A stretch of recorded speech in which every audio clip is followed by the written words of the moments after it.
Gina. What makes a student thrive in school? Is it because of their hard work? Is it because of their intelligence? Is it because of mga value na sa adlaw? Or is it because of our good teachers? While these factors matter, one key ingredient is often overlooked, and that is parental involvement. When parents actively engage in their child's education, whether by helping their homework or whether by giving interest in their progress, it makes a huge difference. So, good morning everyone. Our topic a pleasant afternoon everyone. Our topic for today is the importance of parental involvement, the barriers that prevent it, and the explain framework of parental involvement.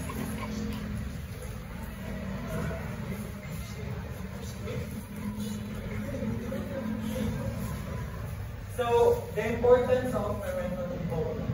Parental involvement enhances moral, attitude, academic performance, behavior, and social adjustment. So may I ask, who among you here has experienced that parental involvement? Like, wala kayo isuportahan dito sa parents, not because of the financial need or financial instability, but because the absence of their presence. Yung kinaka-experience na. Kanang piliin nga ka lang.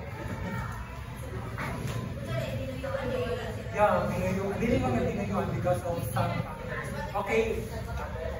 Actually, ako grew up with my grandparents. Still not parents, but they are physically present, but supporting me through sa school. Hindi kayo sila support, wala sila affection towards it. Support sila sa school. Isa rin ako sa balay. Like, assignments or kung sa yun ako sa school. But, given the back here na situation, wala ko may drive hard to be back here. Okay, thank you for joining.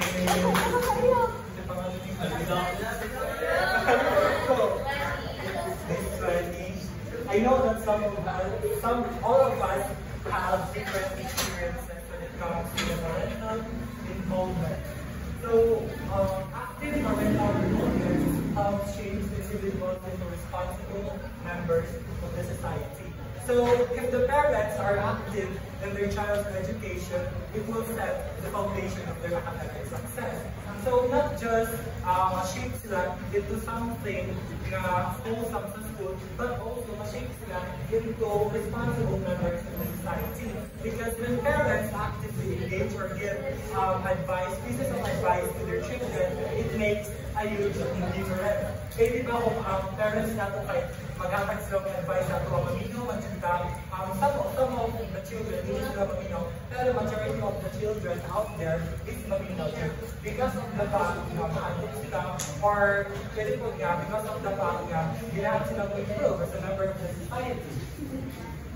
So, engaged parents contribute to better educational reform. So, di ba, as what I have stated earlier that when parents actively engage in their child's education, it makes a huge difference. Pero, dili lang si parents makatabang sa child. It will also help the educational reforms. But in what way? Makatabang si parents sa educational reforms sa institution or sa eskwelahan. Isa, makatabang si parents na mga bago ang sa eskwelahan. Yes, forget the eskwela, sa pa. Yes, getting suggestion. Yes, that are actually correct. Because parents itself have different opinions or recommendations, suggestions sa school.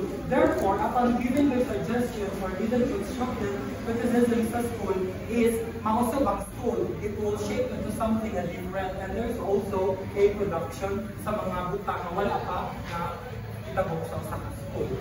So, even though parental involvement is imperative in our life, many parents face obstacles, especially those parents who are busy or have have a hectic schedule. That's why mag-prevent ang parental involvement sa school because of these barriers. So, number one of these barriers are the attitudes. So first, teachers or parents may interfere too much. Eh, di ba, when we say parents, of course, their role is not solely giving balon, ganang mag-help o ganang assignments, but also guiding the children itself, guiding the children so that the children will transform into something a knowledgeable one. So, pero, sometimes nagulang parents, if they engage too much into like, to overlap na bitaw nila ang rights o sa teacher, the teachers might think that well, nakipag-interfere na kayo sa parents, but wala na bitaw boundaries sa usang kabutang. Ang teacher sometimes with attitude siya, like, dilis na siya makipag-communicate sa usang parents, kaya mahagod ang teacher na murag katong mga private parts sa ilang school is ma-interfere na tayo sa parents, and that would lead to the violation of confidentiality. So, number 3, the parents may distrustful due to past experiences. So, kinsa may mama dili nga dili mo out sa school. Okay, what are the reasons nga dili mo out sa mga eskwelahan?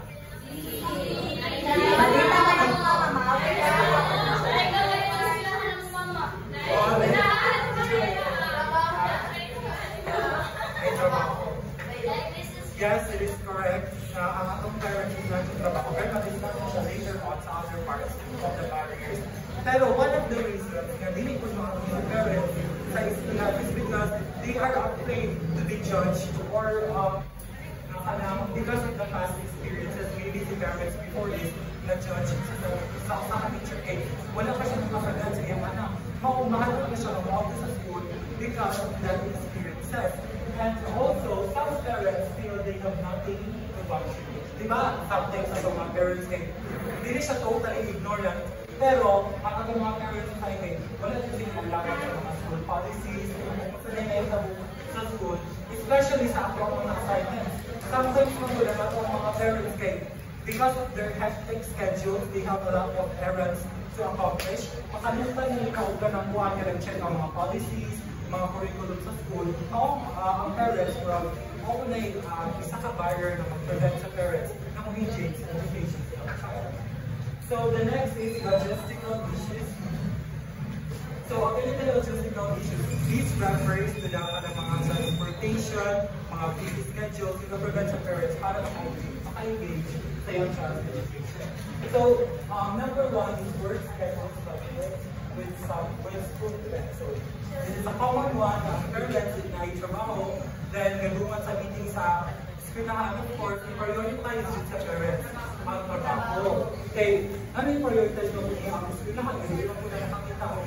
Hindi mo siya makakuha na maka-earn money. Pero importante nga kung i-prioritize child's education, then of course, it will uplift your status in the end, eventually.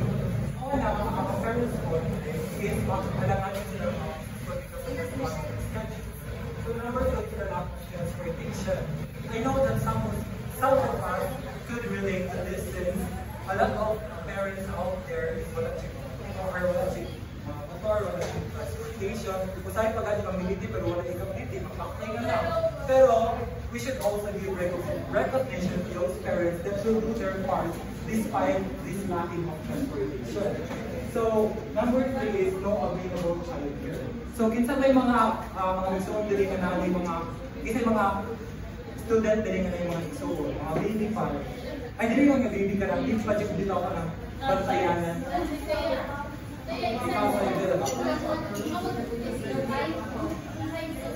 So, para ninyo, what are the challenges na i-face the parents if na siya yung anak na kuya ka ni Juba when it comes to attending school meetings? Okay, let's say actually, walay bilinan ang parents sa partner or sa kuya ng bata. And also, if sa pag-drive kaya advantage sa yes, that is correct. Because parents itself could not rely to others someone to delegate his or her responsibility. Of course, ikaw may parents, ikaw di mabantayan. Isa ito, ibabantay mo sa iyo na sige ka, ulang kung may samatanan. Maugali na, as much as possible, na student baka let us avoid this what we call teenage pregnancy cake. If ikaw dyan, wala pa dyan kaya dyan dapat, kasi kung mag-anak-anak,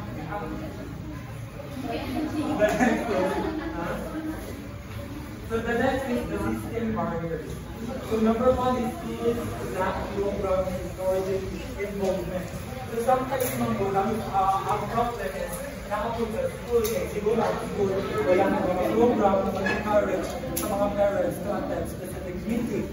That's why a major problem that prevents parents to participate in this education. So number two is no incentives for parents to attend meetings. What do you mean by incentives? Incentives. Yes, kita, kwarta. Kaya di ba, if mag-meeting ang mag-meeting ang parents o school, wala naman siya makuha ang kwarta parents. That's why, di sila mga school kayo. Di lang po din ang kwarta sila, di man na sila makakita ng mga meeting. So, number three is inflexible meeting time. Because I have said earlier, if I think I'm scheduled, they need to makakita ang parents. So, the last barrier that prevents the parental involvement is lack of skills and knowledge. So number one, parents are sure how to come with learning. Kung kamatay mo usahay ang mga parents, if inakan na kayo sa tabang ka ng assignment sa ina, like mayroon sila ka, if nasa rin anak na iba sila.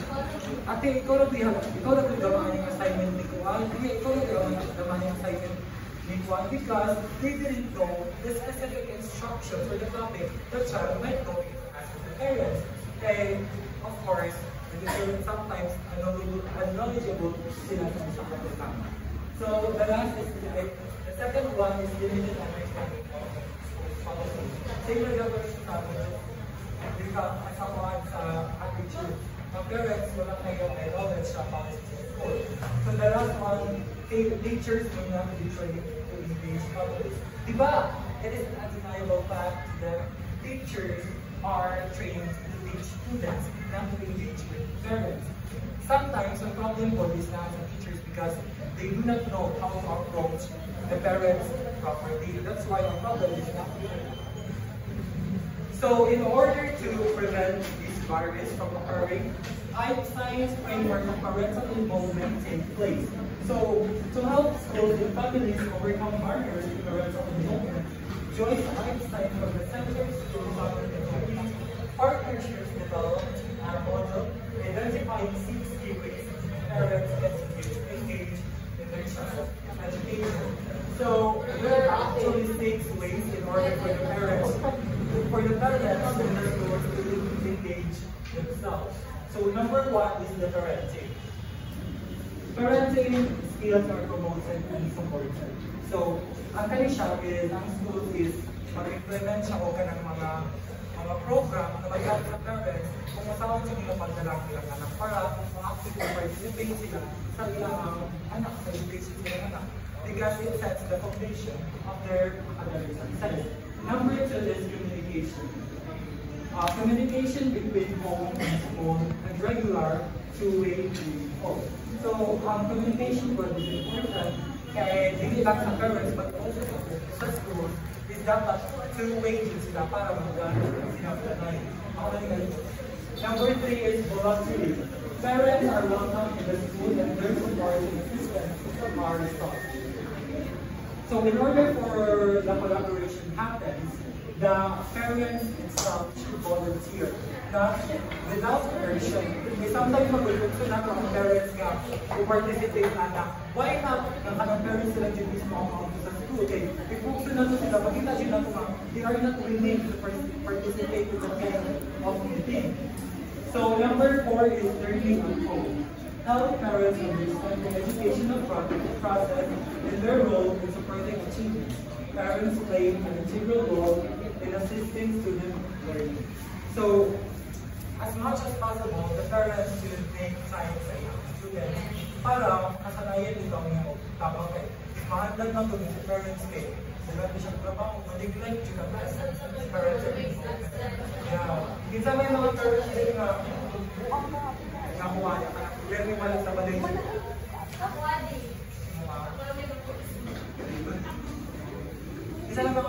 Actually, nga pero wala sa balik. Wala ka ba? Kung papakay mo lang. Wala ka ako? Ay, kaya hindi ka ba ako? Wala sa balik.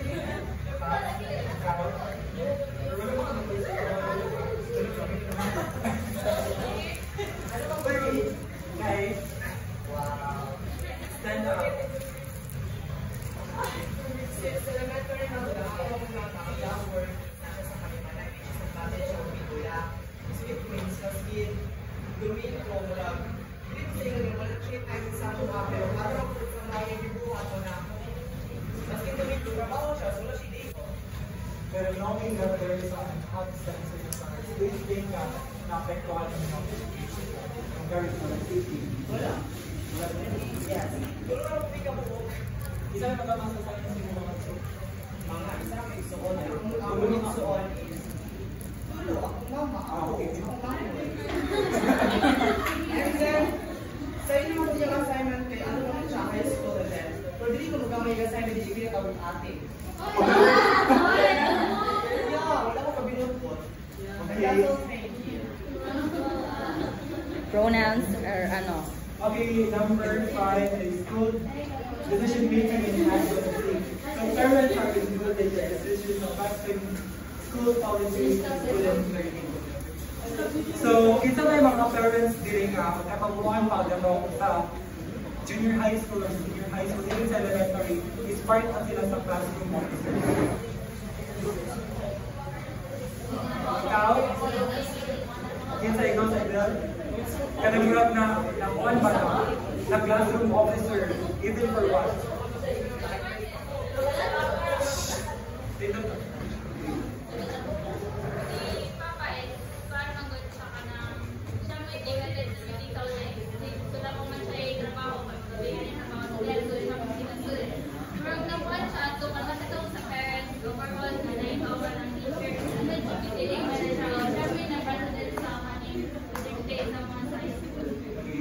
So some parents is ginahan sila ma-engage ang mga classroom officers. Pero personally, nabukit papa na include ang GPA. Pero wala mo dito yung mga parents ko na present during the time of election. So after siya na-elect as a president, kaya kasaban ko niya, ano daw ni-elect na ko siya sa president niya, wala na siya nalapan. That only proves na ang parents yun, yeah, okay. Dili mo magulang mo sila sa kanila. Labi na sa mga taas ng posisyon, magulang sila kung ipapagod ng meeting. They feel like nakakitaw difference of proximity when it comes to status. Kung magulang ko pag parents yung engage sa mga decision making sa school, and advocacy, and so on. So the 6 is collaboration with the community. Community resources are used to strengthen school, families, and student learning. So, what's an example ng collaboration with the community? Gusto na yun lang namin yung example ng school na makapag-collaborate sa community. Yes, we plan it. Cleanup drive. Ha? Yes, cleanup drive. Feeding program. Feeding programs sa mga May mga outreach programs. That way, maka-gain of insight si parents na dapat siya participate. Also, kaya mga school is makipag, di ba, there is a general tendency is na may mga fiscal, ang school is makipag-collaborate sa mga private enterprises para maka-gain o maka-gain ng mga resources, for example, sa mga books, sa mga books, mamamasa din mga bata. So I think that concludes my report. Now may mga questions? Violent reactions? Sige, pag-web. Question. Okay, question.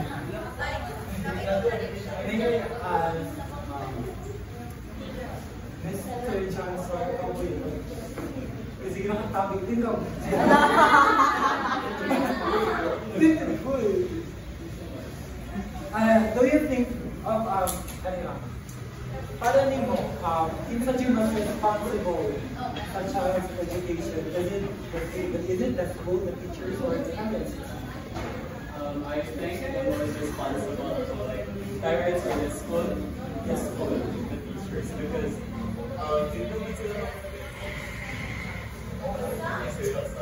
so yeah,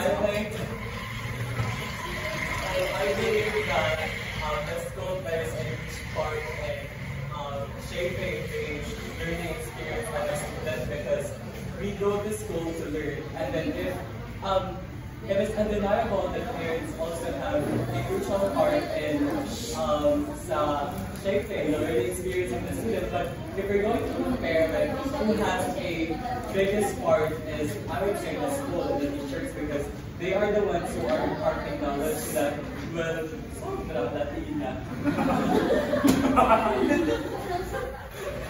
basta, sila ang magaling part ng mga knowledge and sa school nato ma-learn ang mga valuable skills yung mag-help nato not just today but also in the future. Whereas ang role nila sa mga parents is like to support and then to support their studies physically, mentally, and everything. I know opposition. Actually, it's a must play a huge part in child education. Teachers. Nine opposition. Okay, bili ka sa tubangan. Answer, but I would say that parents, like personally, in some experience, my parents actually play a huge role sa my life, like providing me financial, supporting me mentally, physically, emotionally, everything. So like when we're talking about Ida, I always tell students na what to at school not to learn, pero para lang mo bitaw ka ng escape sa ilang home. So I would say na parents is like big role to the education. Like students are actually more motivated if they are supported sa ilang parents. Okay, correct. Both parties played a huge part in the child's education. Bakit ba si Jay Wade mo siya ganyan? Ang school or teachers mo mag-distaw knowledge or learning sa mga students. Pero we should not also overlook the presence of the parents. Okay, of course, if sabi ko kay estudyante, kaya nagdako siya sa environment na well, di pa ang parents, hindi lang kaaway. Kung sabi may sabi sa estudyante, ginaan pa ba sa eskwela? Kaya nga naman, yes, they are unmotivated. And there are instances na they would take the path of obscurity or undesirable ones. Like, mag-issue ba sila, mag-drugs ba sila, may mga instances na that's why both parties play a huge part with the child education. And thank you. So, good afternoon everyone. So, as what Ardy said, parenting is fun siya, pero ito, important siya sa learning sa isa ka, or like sa isa ka student. However, if we want to parenting or parenting styles, what comes into your mind? Who can share? Parenting styles. Parenting styles. The word that comes to my mind when I think about parenting styles is it refers to how the parents guide their child. Like they deeper in each parent na deeper sila in that's a like way sa pag-guide sila ng mga anak.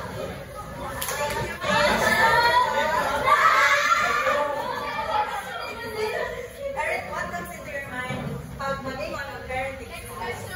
So, according to Diana Fremont, Bato, or something, there are 4 different parenting styles. So, kinaunan ana is the authoritarian parenting. Authoritarian parenting. Dili siya kaigo. Yan na lang siya dila.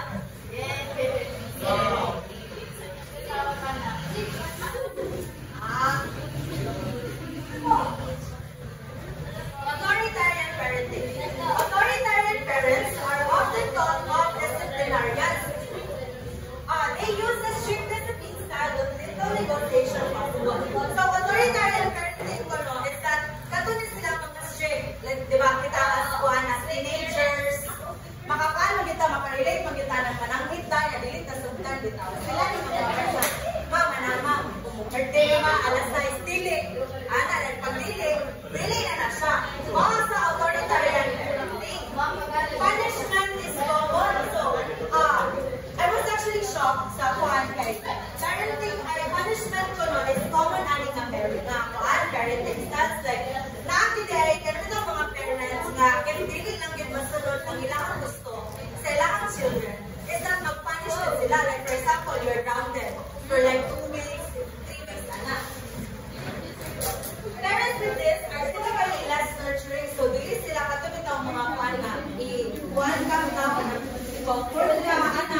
focus of 90, anak na sila authoritarian. Taas sila standards without even explaining sa imo nga lang kinahanglan nimo ma-meet bilang standard.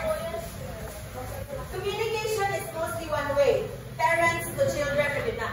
Dili gila pwede nga ikaw mo communicate ka sa ila. Muna bitaw ka pinilisto, but nang wala ka sa kwan, you're not in jail.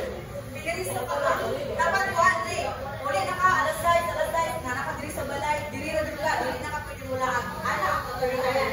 Very strict. Dayon, matapaglingan din na, rules are usually not explained. Dili nila i-explain sa ito. Ano yung animal? Diba, ikaw as a child, nakay mga rules. Mag-wonder na yung mga rules ng mga parents. Mag-wonder ka, ano yung animal ng parents? Diba, magkana ka, ano yung animal? Ano yung pwede mo gabas, pwede mo lang. Dili nila i-explain sa ito. Ang ilangan ng focus is na dapat, masunod ka ng rules nila. Expectations are high with limited flexibility. So, ang expectations nila sa ikuha kay dapat anak pati ka, abogado ko to, parehas nila, abogado ko, doktor ng papa. Dapat dili ka magulong-kulong sa dili ka magulong-kulong. So, anak ko sila, according to my research, according to my research, authoritarian parents ko no, anak ito, ang influence bitaw sa children is that kapantay mo ang mga salida nga, ang ilahak ng mga anak ay kanang mag-ilong na yun. Kanang mga nerdy chemical ba? Nerdy ko no kayo. Nerdy lang mga pan, kanang mga brains so tayo nga expected din lang sila may mga ano ba? Inana ang outcome sa authoritarian parenting. So the next one is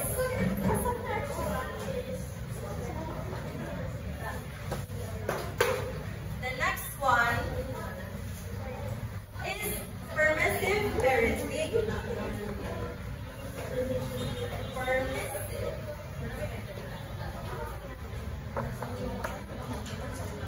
Ang permissive parenting ko no, dahil siya layo kay siya sa authoritarian parenting. Mostly let their children do what they want and offer limited guidance or direction. Sa kinaunan pa lang niya ang pagkatawag ng characteristic, makakuha na advantage kay. Siyempre, makakuha we can do whatever we want if nakatay ka na permissive na parents.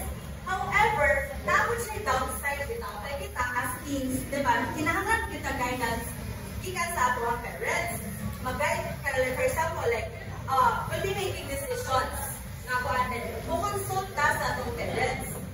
Ang kuha sa permissive parenting is that dili kaayo sila mag-guide sa imo. Mostly sa imo, pero ito, ginakakuha nila sa imo independent on the decisions that you are making.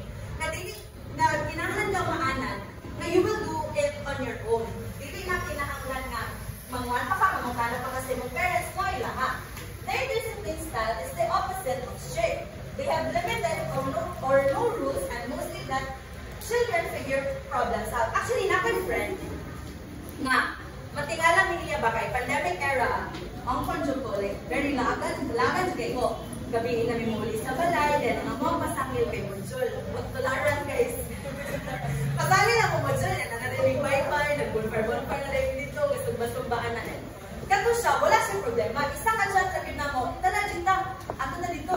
Jidek siya, na-adil siya rin. Kaya bitang nag-wonder me nga, nga lang inana. Iya ko ng parents, kay pasagdaan ra siya. Although na yung parents, dili ko ingon nga kanang dili good involved yung parents. Sa yung parents, pero actually, nakapamunta na siya nga. How does it feel pero nga? Marami itong bawalan ka. Nangita siya o something nga, kuhaan dito siyang pagulihon nga, dili ko siya bawalan, so murag di pa nga ipasagdaan. Moyang nabati. Nga, siya nga, may ganin mo kay, actually, ni-share siya, may ganin mo kay kamo. Bawalan mo sa inyong parents, kuhanan mo sa inyong parents, na buti feeling. Kasi feeling na natin na. So, dili lang dahil siya kanang, usually mo po, ang permissive parenting, makuha siya ba, kanang bitaw, overlook siya as kanang lindot nga parenting styles. Pero, dili like. Communication is open, but these parents let their children decide for themselves rather than giving directions. Wag ang game na. Kaya ito siya, maka-open sa iyang parents. Kay, it's either, inyo naman siya, mabala ka, ikaw na pinabuhi. Anak mo siya. Di ba, ikaw, na kay parents ngayon na, makapamunta na siya gama, gusto may kuhan, ano mang, why is it ngayon natin na akong parents? Dili man sa inyo. Pero, mura naman siya nag-lock, bitaw siya o ka nang naang interaction with the parent. Ha? Sa manitay, mura pa kuhan. May pa siguro strict na lang kung parents, ana siya.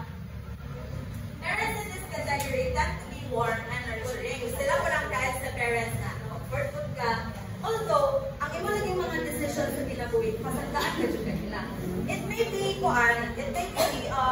advantages na. For example, sa bata pa lang, imo ang parent, permissive imo ang parents. Kaya makakuan ka, maka-indako nimo ma-independent na ka. However, we still need their guidance in everything that we do. So, expectations are typically minimal and not set by their parents.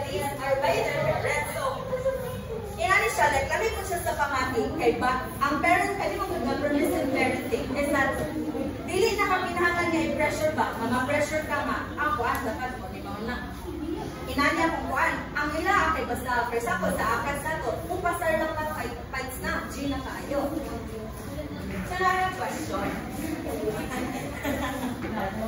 Do you think the authoritarian parents, or what do you think is the most pinaka-applicable or pinaka-effective when it comes to parenting? Authoritarian or permissive? For me personally, I think the permissive parenting is actually the most reliable when it comes to this parenting because there is a higher chance of the children being heard kung sa ilang gusto explore. However, sa authoritarian model it's a one-way, so only the parents had the decision on the child, on whatever the child needs to do, what to do. So, sa permissive is, even if nasagdaan siya sa parents, but still, there's a higher chance for the children to say what they want to do. Thank you, idea.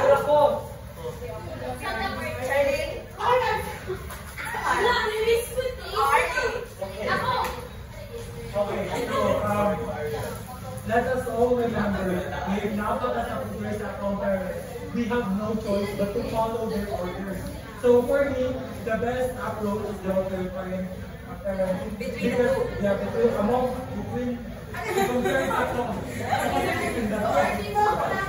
permissive parenting say, when we say authoritarian, there's still hope para sa mga bata na magbabakuha na mapunta siya sa iyo sa tamang manasay. Kung sa permissive mo, yes, dahil freedom of expression, pero since ang parents mismo, hindi wala siya pake, so kung sa may guidance na makuha mo, ikaw wala. You should decide on your own. You should decide independently. So there's a authoritarian maski pag-ikip yung parents sila kung nani. Pero yes, ano ba yung mga endure the time of parenting by for our system of the day.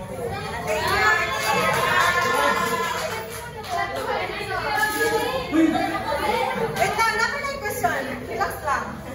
So, the third one is the uninvolved parents. Kanina ako kailangan. Very fun.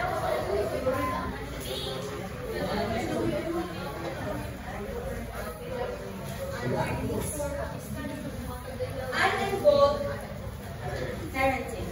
So, uninvolved parenting give a lot of freedom and generally stay out of their way. Kana bitong physically present but kana na emotionally absent sila ng mga pilikanan. No particular discipline style is used. Kasi daw murag pariwala ba ka? Ganun daw pariwala siya ka. Like, hindi sila wala yun, literal na muli lang ilang anak para mukhaon, dili nila matungkol, wala yun, wala bitaw. Kailan na mo ba? Dili mo anak. Communication is limited. Isa po na sabi, communicate mo muli, magmukhaon, anak mo. Diba? Kaya mga uninvolved parents, kaya mga parents are usually katong mga teenage mom, kanina na ba nga, dili unplanned ang ilahang pag-have of fun, ganang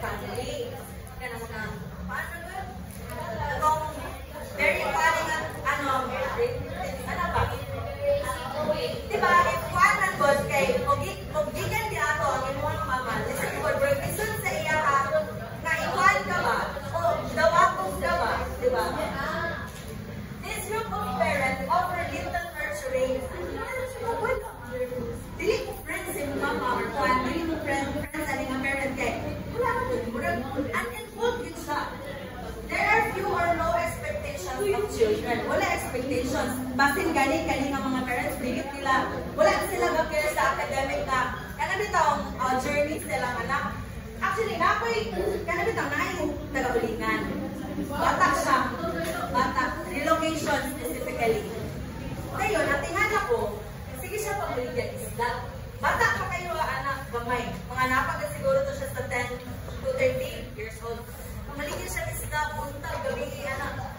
Then ako, ibilid ko, and bakit ako naglagot sa parents? No way! 10 to 13 years old, may mga anak, lalaki siya. Nabit-bit ang isda, anak. Then, ganapit ako, ilado to siya sa kuwan. Ilado sa relocation kung kataan. Nalala ko, nakaperson ko lang, what kind of parents ang naaani ng mga bata?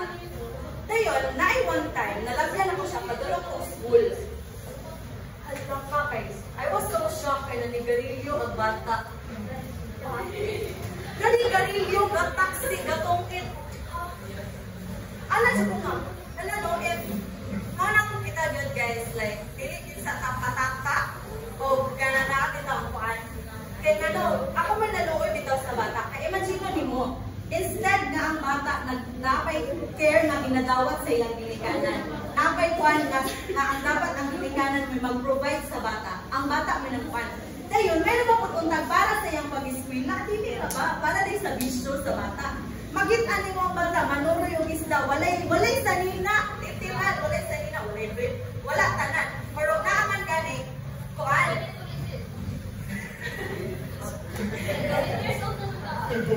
Actually, wala ko pa na pero ko wala. Makita ko din mo, makabalo ka sa difference. Alipin siya na namin. Alipin siya na namin.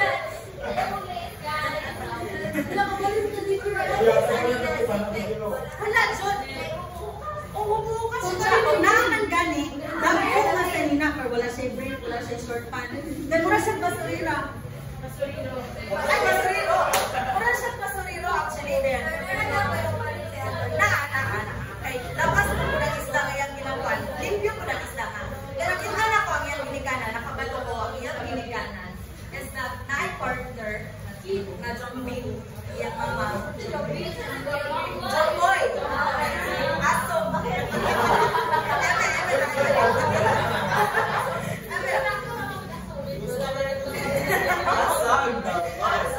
Dayon, kanabit ang iyang mama kay dayon, wala siya yung sirado, wala siya pakili. Nakalay siya manghol. Na ang bata hol kay Juan, ano ba? Unenrolled siya siya. Pinaka-the best example dito siya actually. Kailan magulong siya yan sa bataan? Sa unenrolled parenting. Dayon ang last, this is believe na kani mo yung pinaka-the best parenting style. Authoritative parenting. Authoritative, reasonable, and nurturing, and set high and clear expectations. Children and parents who demonstrate this style tend to be self-disciplined and think for themselves. Kali nga mga bata bitawag with authoritative parents is that they can stand on their own feet. They're independent, kay based sa ilahang talagang parenting styles, they will explain everything to you. Unlike sa authoritarian, di ba? Reasonable ang lang process sa kuhan. Kaya naman wala. Ma-left ka nga blank, ma-left ka nga pagpangutana. Disciplinary rules are clear and the reasons behind them are explained. So for example, katong kong gingon nga as teens, di ba? Mahilig yun na mag-explore, maglalaab. Kani sila, musugot sila. Musugot, but nakakailan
mahuway ano.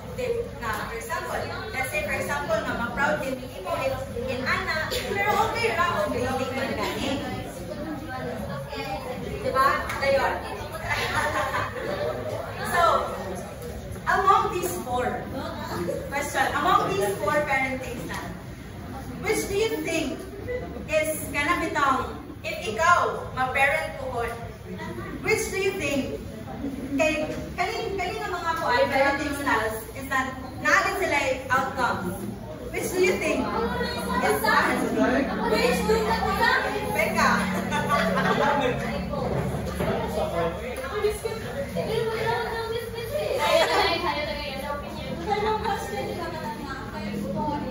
Like, unsa ka parenting styles ang imong gamiton, or which is the most applicable one? For me, the most applicable parenting style is the authoritative because personally, I'm not parents.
What do you think is the effect sa children? I mean, when it talks about sa ibuang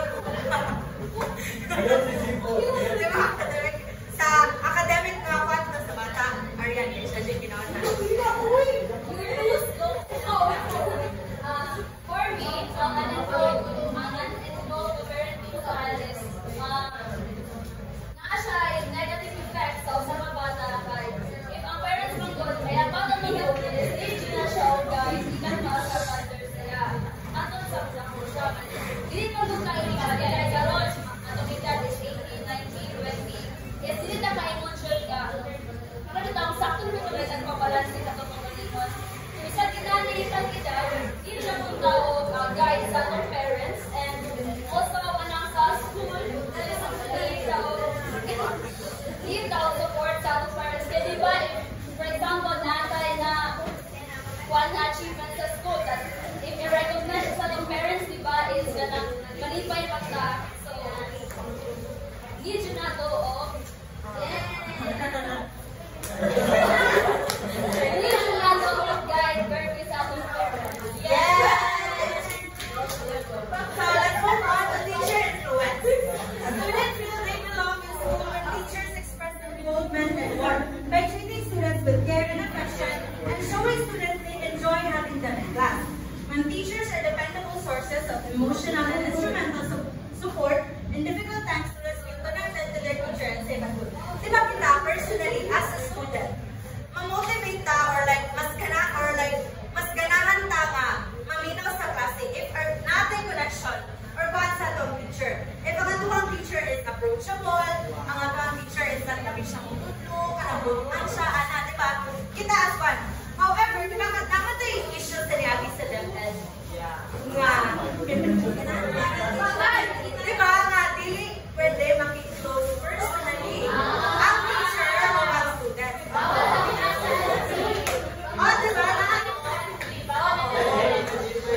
Bawal siya. Then ato, nag-cause siya of sari-sari na emotion. Nag-cause siya emotion sa student. Okay. Dili kami maligayan. At labaw na sa atong junior high o senior high, kay masuot din ato ang atong advisor. However, teacher influence is kaya kitang maka-influence ang atong teacher for us to be motivated and participating sa class, participating sa kuan,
Confidence na to ang makuha sa class.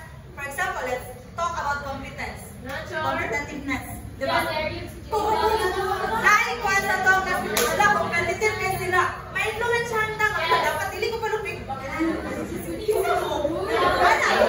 Dili palupig, tanan, magama na na yun. Hala, sikuan, gagama na, magama na po, dili na ko palupig. Ang gikuha na yung relationship. Makakuha nila ang tao, ganang na, ano ba, kanang na ang, for example, katulad sa example, hindi na makakuha ang tao, mag-boost bitaw ta ang atuang confidence, and also, they make college life easier.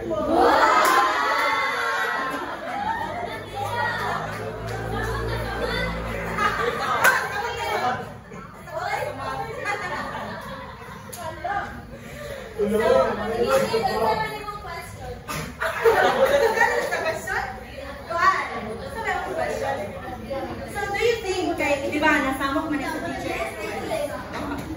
Kaya do you think it is fun? It is, kaya kitang need yun siya na walaon ang influence sa teacher kat parehong nagawas of rule ang kuan ang nagawas of kasi tawag ni nagawas sila of specific rule na dili mo magkaroon of bond together. Actually, no. Like, as you said, teacher is our second parent. And he judge niya na ay influence ang teacher sa atong na relationship ang teacher sa atong may isang friendly relationship or academically. Kay, kung ma-inspire mo na ni teacher na yun, kung saan naman ka si teacher at ang storyahan